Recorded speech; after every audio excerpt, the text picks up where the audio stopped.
Now, another system that is closely related to the circulatory system is the lymphatic system.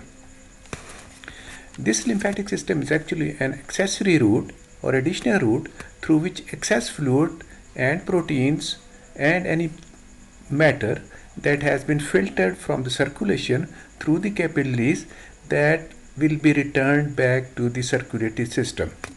Now, lymph channels are present almost in every tissue of the body, and in those areas where these lymphatic channels are not present, rudimentary forms of lymphatic system is present, and these are called as pre-lymphatics, which is usually present in the skin, the CNS tissues, perimysium, and the bones.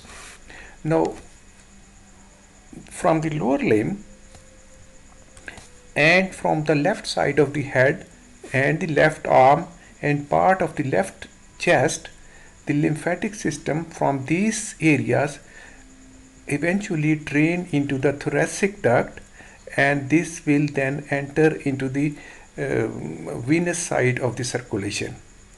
On the right side of the neck and the right side of the head, right arm, right thorax, the lymph from these areas will enter into the right lymphatic duct, which opens in at the junction of the right subclavian and the internal jugular vein, and eventually this will also be going to the venous side of the circulation.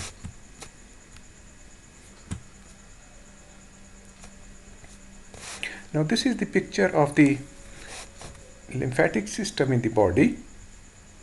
You can see here from the both sides of the lower limb, the lymphatic channels are actually draining in first into the lymphatic channels of the abdomen and then in the thorax, and from the left side of the arm and from the left side of the chest, the lymph will eventually enter into the thoracic duct. This is the thoracic duct, and that will enter at the junction of the internal jugular vein and the subclavian vein, and then will go to the circulation.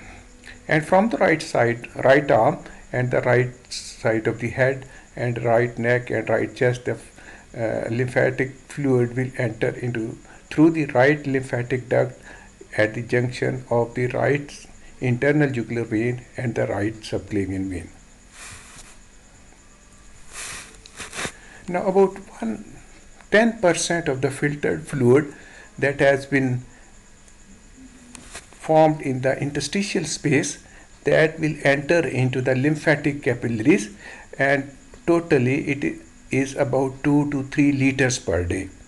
Now, endothelial cells are loosely attached with each other, but then these cells are also attached to the surrounding connective tissue with the help of very small filaments, which are called as anchoring filaments.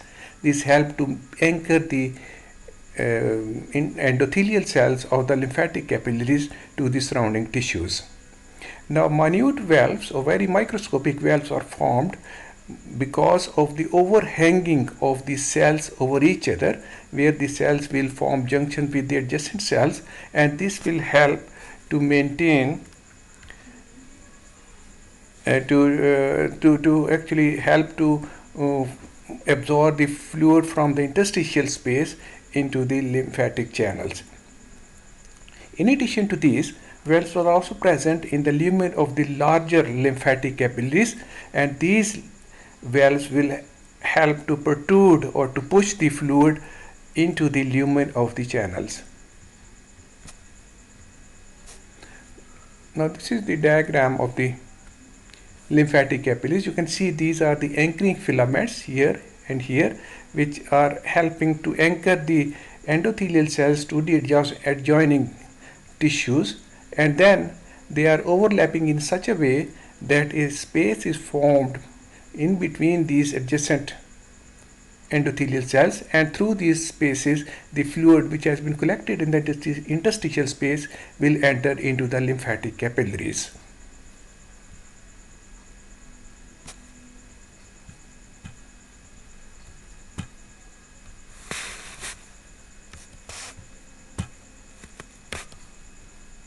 Now, how this lymphatic fluid is formed?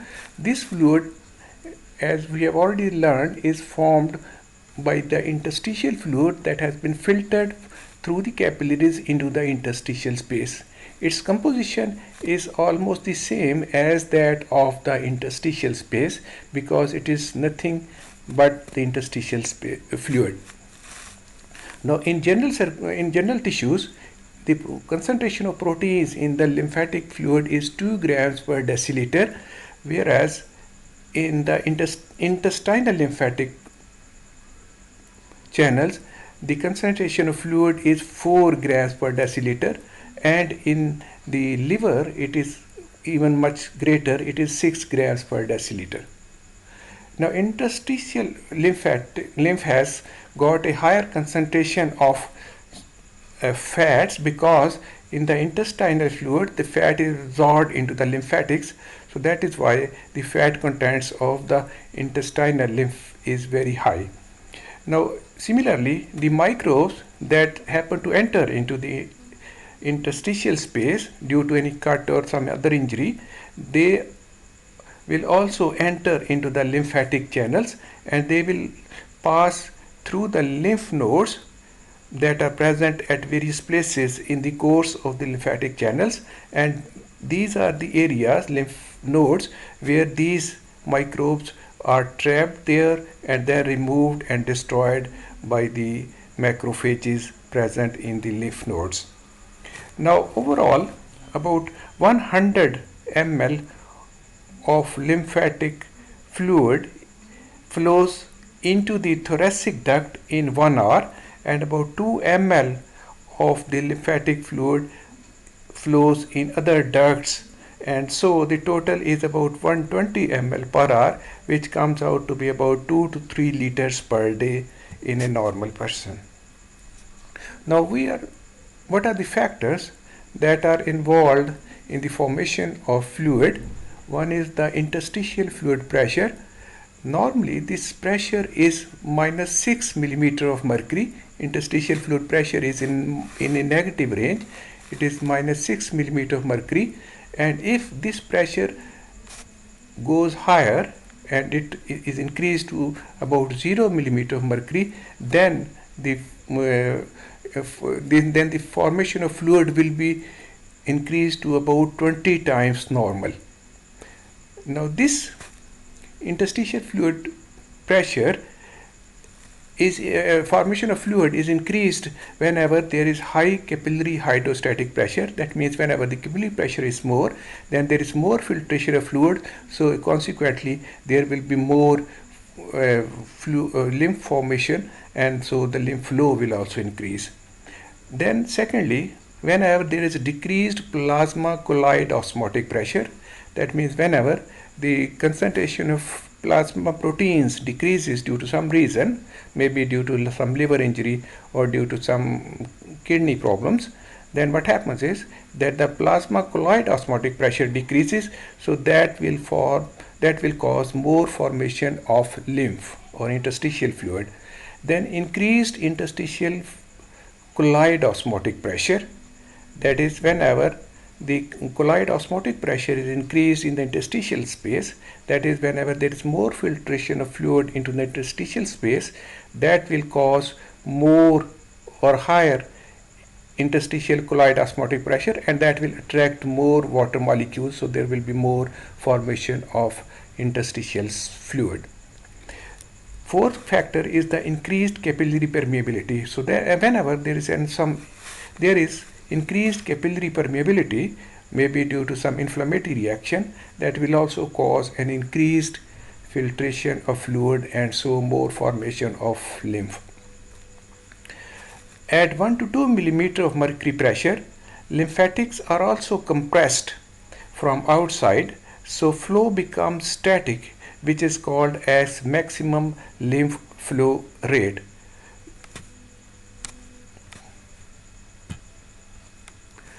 This is how the rate of lymph flow is influenced by the change of pressure. You can see here at minus 6 millimeter of mercury pressure, the lymph formation is about 1, and as this pressure increases from -6 to -4, -2 and -0, then the relative lymph flow keeps on increasing.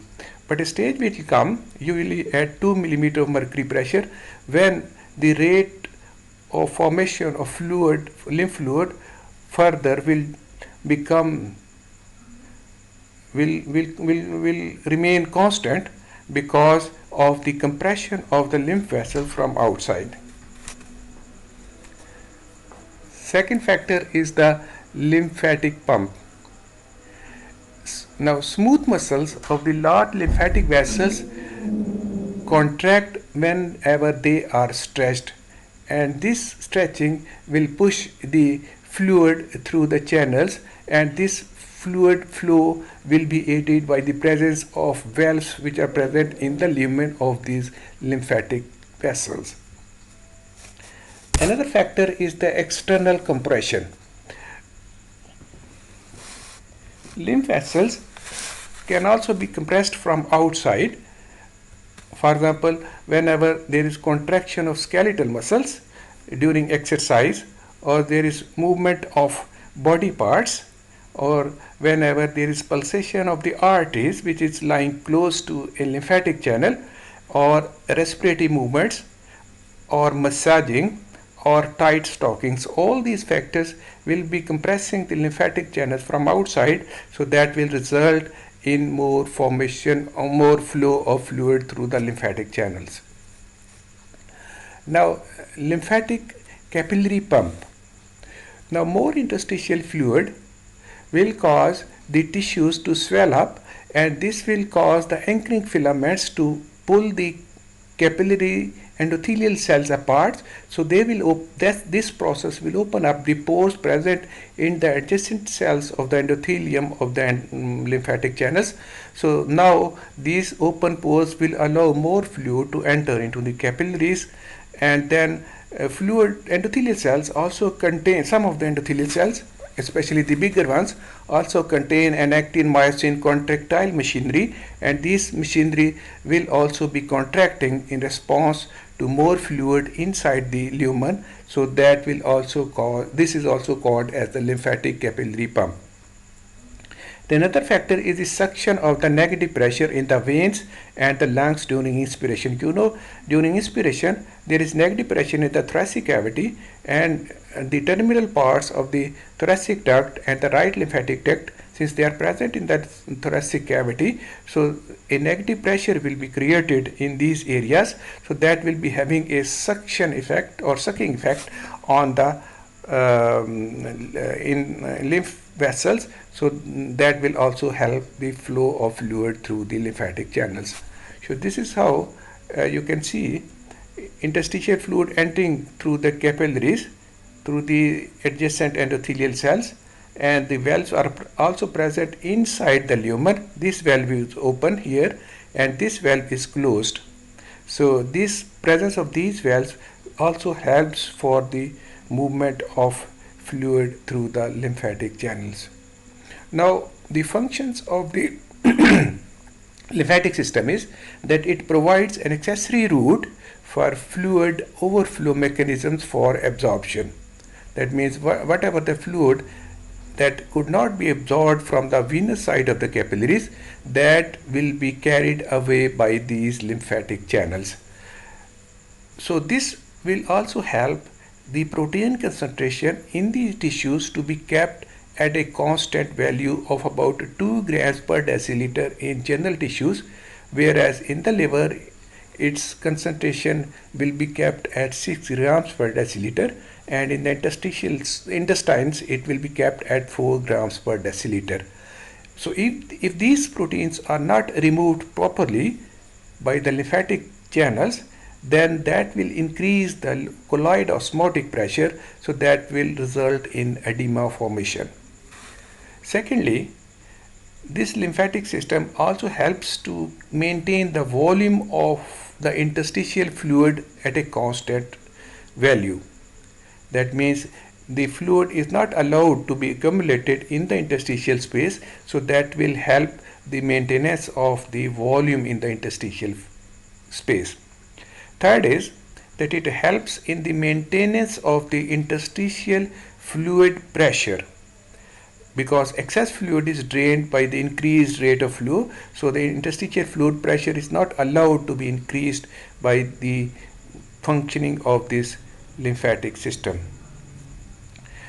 Fourth one is that the nutrients and the fat that has been absorbed from the gastrointestinal tract, that is also carried by the lymph vessels present in the gastrointestinal tract.